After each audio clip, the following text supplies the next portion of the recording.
नंदिनीच्या बाबांनी जीवाला घराबाहेर काढलं. नमस्कार मंडळी, लग्नानंतर होईल प्रेम या मालिकेच्या आजच्या भागात आपल्याला पाहायला मिळतंय की काव्या, पार्थ, विक्रम आणि मालिनी यांचं बोलणं चालू असतंय. तेव्हा काव्या म्हणते, सगळ्यांना सांगते, सगळ्यांनी ऐका, तुम्ही मला वचन दिलं होतं. तेव्हा पार्थ म्हणतो, कसलं वचन? तेव्हा काव्या म्हणते, अर्ज की आहे. तेव्हा विक्रम आणि मालिनी म्हणतात, इर्षाद इर्षाद. तेव्हा काव्या म्हणते, कोणी केलं यांना टॉप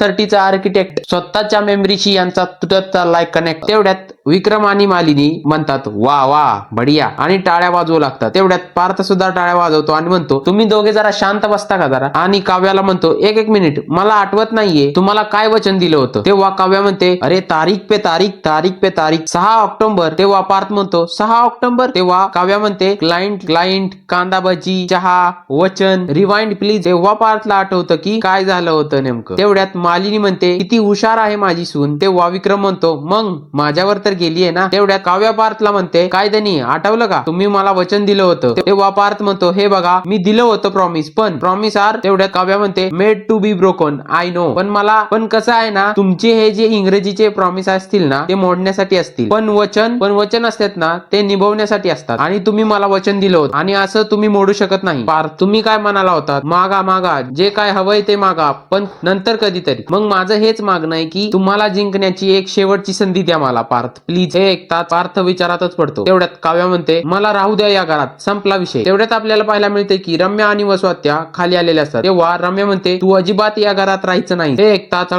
सगळेजण टेन्शन मध्ये येतात. तेवढे तिकडे आपल्याला पाहायला मिळते की नंदिनीचे बाबा जीवाला घराबाहेर काढून टाकतात. त्याची बॅग देखील फेकून देतात. तेव्हा नंदिनीचा हात जीवाने पकडलेला असतोय. तो म्हणतोय, नंदिनी मी जाणार नाही, प्लीज. तेव्हा तिचे बाबा जीवाला म्हणतात, जीवा हात सोड, आणि नंदिनीचा हात पकडून ओढून तिला घरामध्ये घेऊन जातात आणि जीवा खाली पडतो. तेवढे तिकडे आपल्याला पाहायला मिळते की काव्या पार्थला म्हणते की देशमुख, ही जर रेस असेल तर मी ही शेवटच्या श्वासापर्यंत थांबेल, पण जिंकेल. हे ऐकताच पार्थला तर धक्काच बसतो. आता पुढे नेमकं काय होणार आहे तुम्हाला माहित असेल तर कमेंट बॉक्स मध्ये नक्की सांगा.